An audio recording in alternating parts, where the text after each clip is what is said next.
I was 55 years old when I realized how dangerous loneliness can be. Not the dramatic kind people talk about, but the quiet kind that grows slowly inside a life that once felt full.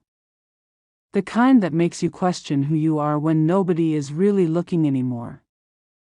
If someone had told me years ago that I would hide conversations from my husband, that I would feel my heart race because of a man almost 30 years younger than me, I would have laughed and said they didn't know me at all. But life has a strange way of changing the rules when you least expect it. That I had been married for more than 30 years. My husband and I built what most people would call a stable life.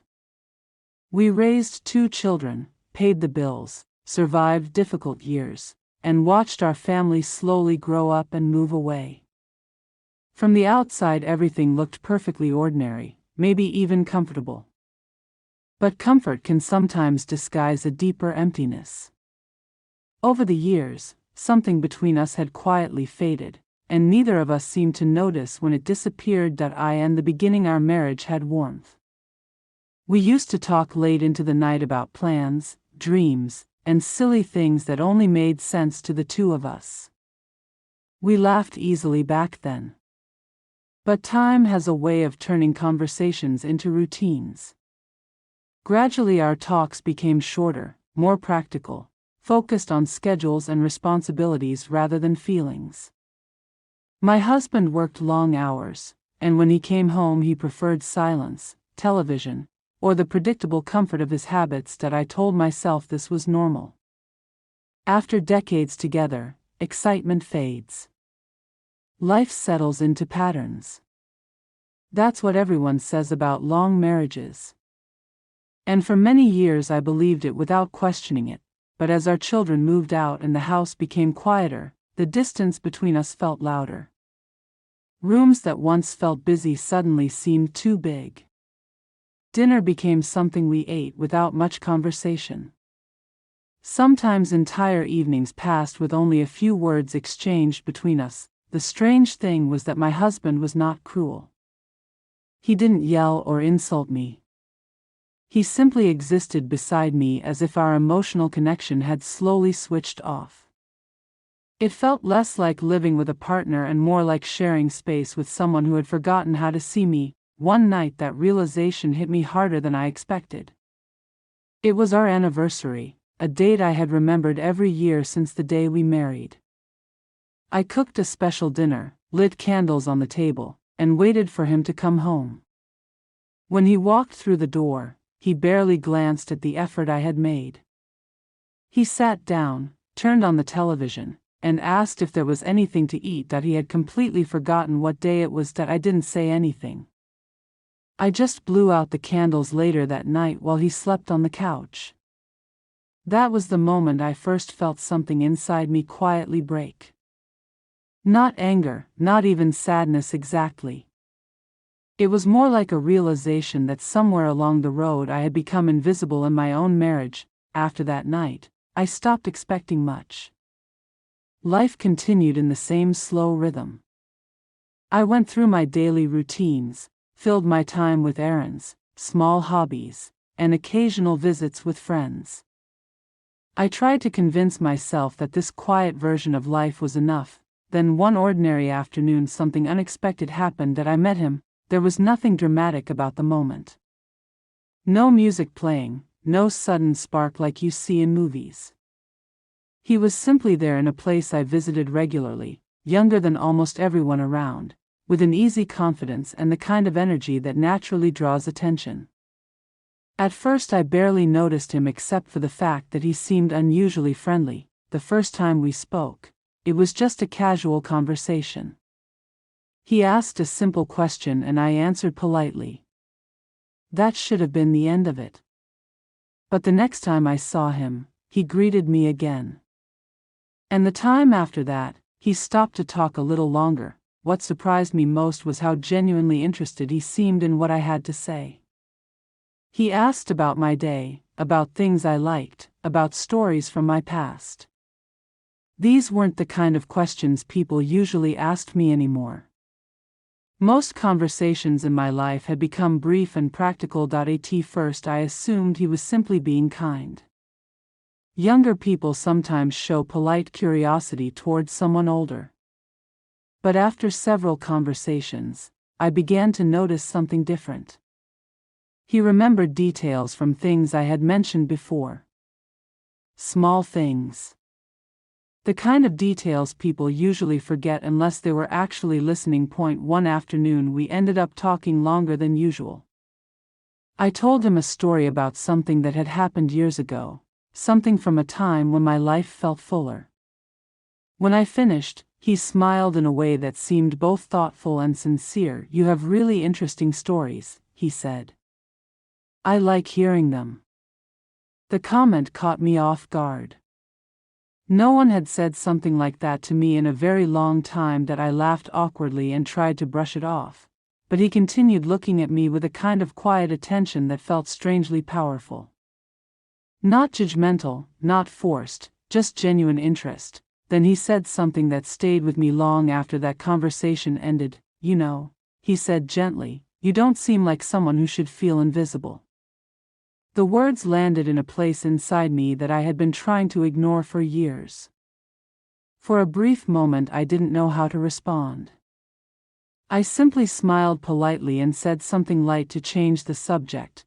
But later that night, lying awake in the quiet house beside a husband who barely noticed my presence, those words echoed in my mind, and for the first time in years, my heart felt something I hadn't expected anymore. It raced. After that conversation, I told myself it meant nothing. It was just a friendly exchange between two people who happened to cross paths. I had lived long enough to know how easily the mind can turn simple kindness into something more complicated. So I made a quiet promise to myself not to read too much into it, but the truth was that something had already shifted inside me. The next time I saw him, he greeted me with the same easy smile. It wasn't forced or overly familiar. It felt natural, as if continuing a conversation we had simply paused the day before. We spoke briefly at first, the way acquaintances do. A few polite questions, a few simple answers. Yet even those short exchanges carried a strange warmth I hadn't felt in a long time. Days passed, and our conversations slowly became longer. It never seemed planned. We would start with something ordinary, a small observation about the day, a casual comment about work or life. But somehow those conversations kept stretching further than expected.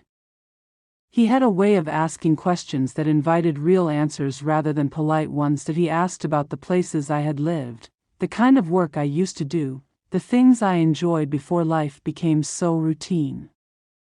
At first I responded carefully, giving short explanations without too much detail.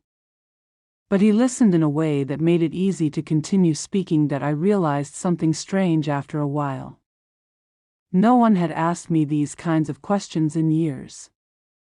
Most of the people around me already assumed they knew my life story. Conversations with them rarely moved beyond familiar subjects. But with him, every topic seemed fresh. Even then I reminded myself how unusual the situation was. He was 27 years old, nearly 3 decades younger than me. The difference between our ages was impossible to ignore. If anything, that fact should have made our conversations awkward or uncomfortable. Instead, it had the opposite effect. The age gap seemed to remove certain expectations. He didn't treat me like someone fragile or outdated. He spoke to me as if my experiences were valuable, as if the years I had lived actually meant something. Still, I kept my distance emotionally. At least that's what I tried to do. One evening our conversation drifted into more personal territory. It happened gradually, without any clear moment where the subject changed. We were discussing life in general, the strange ways people grow older and realize their expectations didn't always match reality. That he asked if I was happy. The question caught me off guard because it was so simple. People rarely ask something that direct unless they already expect a complicated answer. For a moment I considered giving the usual response. The polite one people offer when they don't want to explain their real feelings. But something about the way he asked made that answer feel dishonest. So I hesitated before speaking that I told him that life had been good in many ways. I had a long marriage, children who had grown into independent adults, and a life that most people would consider stable. Everything sounded respectable when described out loud, but then I admitted something I rarely said to anyone: sometimes stability feels a lot like loneliness. The words left my mouth before I could stop them. I immediately felt embarrassed, as if I had revealed something too personal to someone who barely knew me. I expected the conversation to become uncomfortable after that. Instead, he simply listened. He didn't interrupt or rush to offer advice. He just allowed the silence to exist for a moment before responding quietly. "You deserve to be seen," he said. Those 4 words lingered between us. They weren't dramatic or exaggerated. Yet they carried a kind of sincerity that made them difficult to dismiss. That night I thought about that sentence more than I wanted to admit. It replayed in my mind while I washed dishes, while I prepared for bed, while I lay awake in the quiet darkness next to my husband. The strange part wasn't that a younger man had said something kind. The strange part was how deeply those words affected me. Over the following weeks our interactions continued. I noticed myself looking forward to those moments more than I should have. They broke the predictable rhythm of my days. Conversations with him felt lighter, more alive, as if a door inside me had quietly opened again. Without realizing it, I began paying more attention to small things about myself. I chose clothes more carefully when leaving the house. I brushed my hair with a little more patience. These were small changes, almost embarrassing ones, but they made me aware of how long it had been since I felt noticed. At the same time, guilt began whispering in the background of my thoughts. Nothing inappropriate had happened between us. Our conversations were still just conversations. Yet part of me knew that emotional lines can blur long before physical ones appear. One afternoon we found ourselves talking again longer than expected. The subject didn't matter much anymore. The conversation flowed naturally, moving from one topic to another with surprising ease. As we prepared to leave, he hesitated for a moment.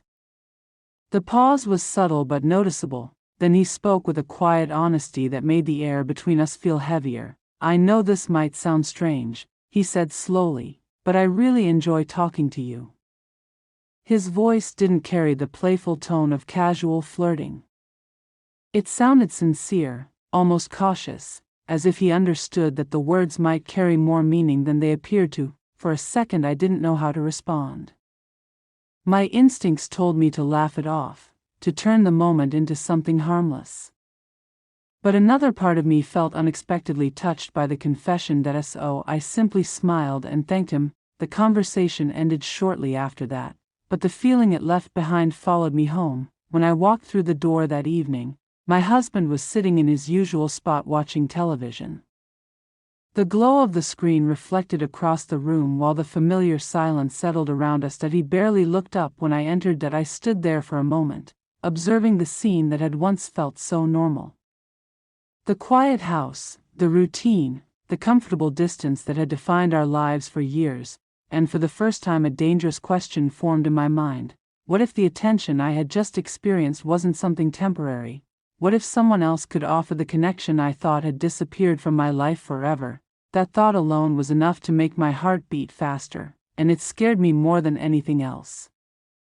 For a while I tried to convince myself that the situation could remain simple. Conversations were just conversations. Friendly moments didn't automatically mean anything deeper. I had lived long enough to know that people sometimes read too much into small connections. So I decided the safest thing to do was create a little distance. At least that was the plan. The next few days I avoided the places where I usually saw him. I told myself it was a sensible decision. Nothing had happened yet, but I could feel how easily things might start moving in a direction I wasn't prepared to face. I had spent more than 3 decades building a life with my husband. Whatever problems existed between us, that history still mattered, but distance is harder than it sounds when someone has already started occupying your thoughts. That a few days later my phone lit up with a message I didn't expect. It was from him. The message was simple and direct. He asked if everything was okay because he hadn't seen me around. For a long time I stared at the screen without responding. Ignoring it would have been the smart choice. A clean break before emotions had time to grow complicated. Instead I typed a short reply. That should have been the end of it. One polite response, nothing more. But the conversation continued. A question turned into an answer. An answer turned into another message. Before I realized it, we were talking regularly through our phones in addition to the occasional conversations when we crossed paths in person. It didn't feel dramatic at first. The messages were light, sometimes thoughtful, sometimes playful. But there was an undeniable difference between this and the casual interactions we had before. Now we were choosing to stay connected. That I started looking forward to the sound of a notification more than I wanted to admit. It broke the quiet monotony of my evenings. Sometimes we talked about ordinary things. Other times the conversation drifted into deeper subjects about life, regrets, and the strange ways people grow into the lives they never planned. Weeks passed before we began meeting intentionally.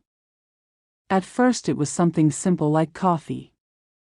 Nothing secretive about it, nothing that would immediately look suspicious to anyone else.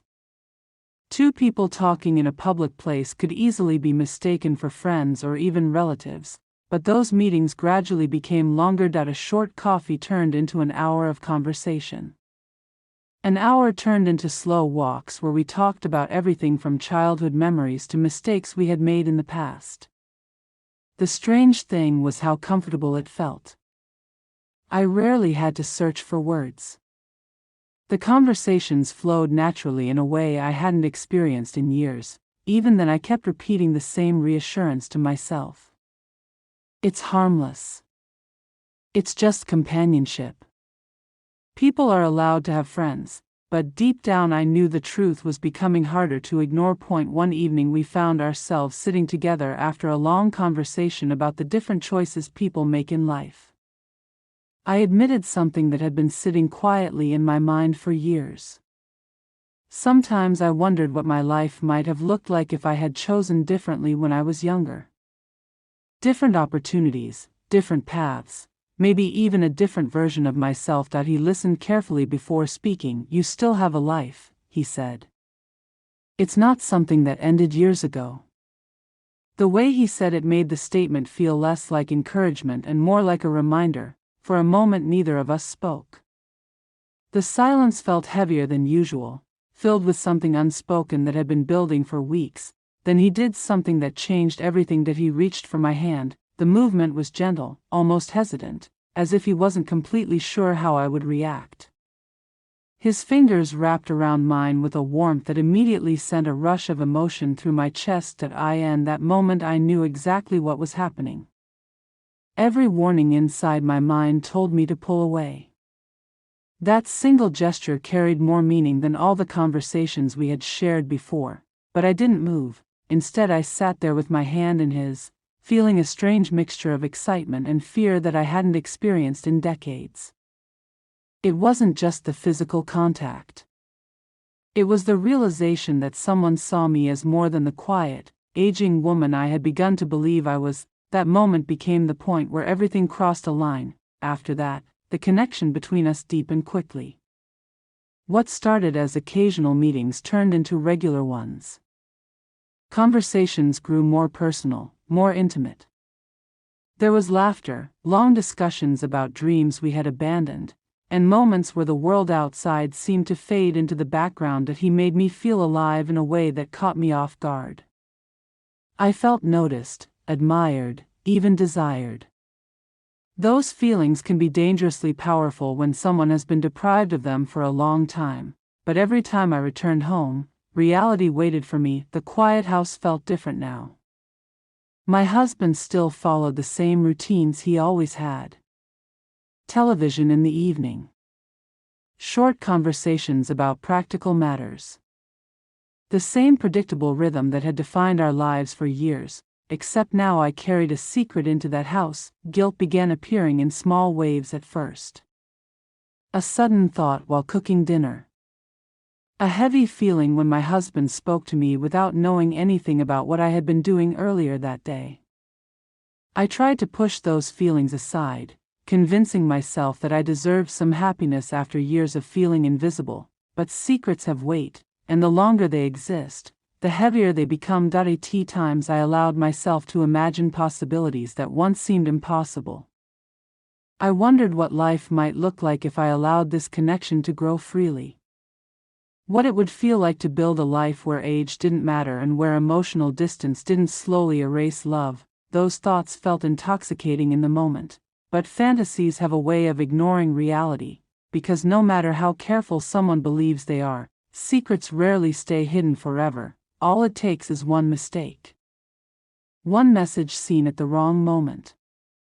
One unexpected question asked at the wrong time, and when that moment arrives, the life you carefully balance between two worlds can collapse faster than you ever imagined. Secrets create a strange tension in everyday life.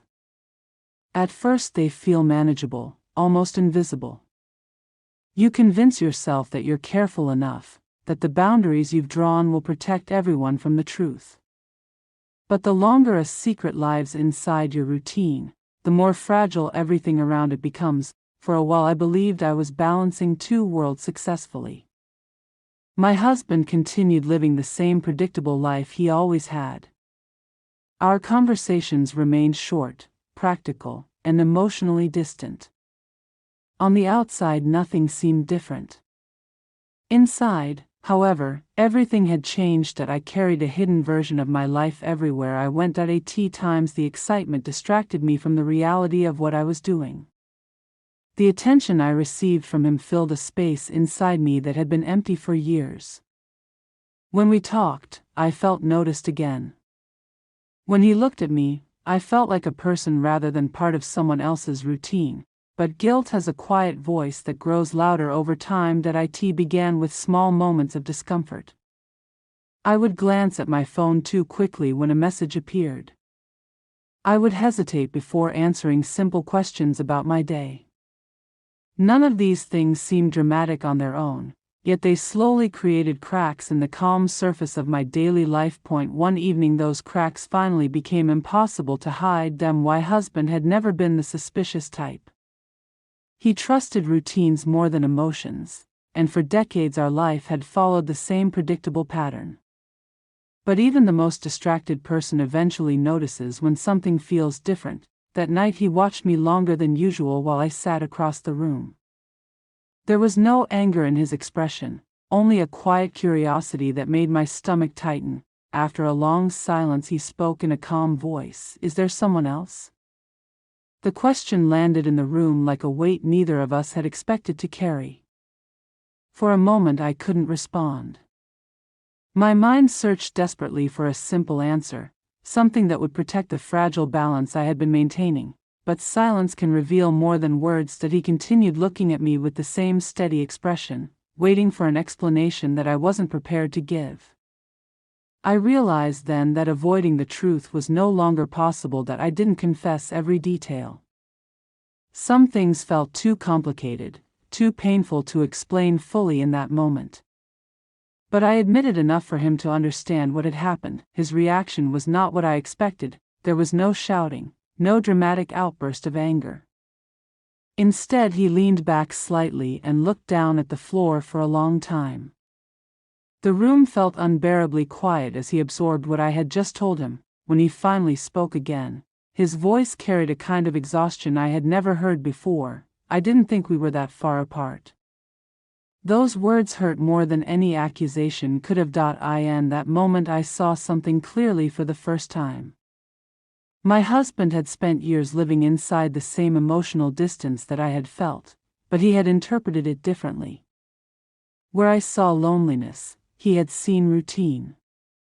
Where I felt invisible, he had assumed everything was stable, that we had both been living in the same house while slowly misunderstanding each other. The days that followed forced me to question everything I had been telling myself. The relationship with the younger man had felt powerful, exciting, almost like a second chance at feeling alive. But once the truth entered the open, that feeling became far more complicated. That I met him again after the confrontation with my husband.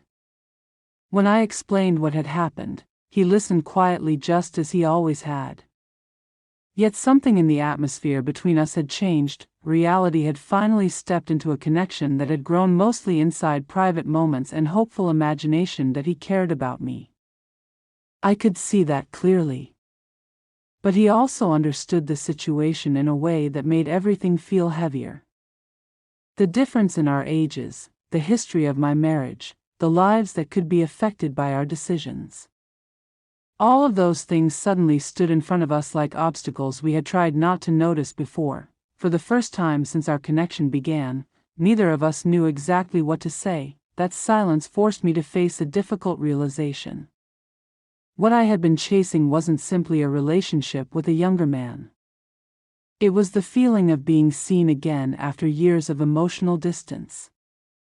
The excitement had grown out of loneliness more than anything else, recognizing that truth didn't erase what had happened, that I still had a choice to make about the life in front of me. I could continue chasing a fragile escape that existed mostly in moments stolen from reality. Or I could face the damage honestly and decide what kind of person I wanted to be moving forward. The strange thing about infidelity is that it rarely begins with a clear intention to betray someone. More often it starts quietly in the empty spaces where attention, connection, and understanding slowly disappeared. Looking back now, I understand something I didn't fully see before. Loneliness can push people toward decisions they never imagined making.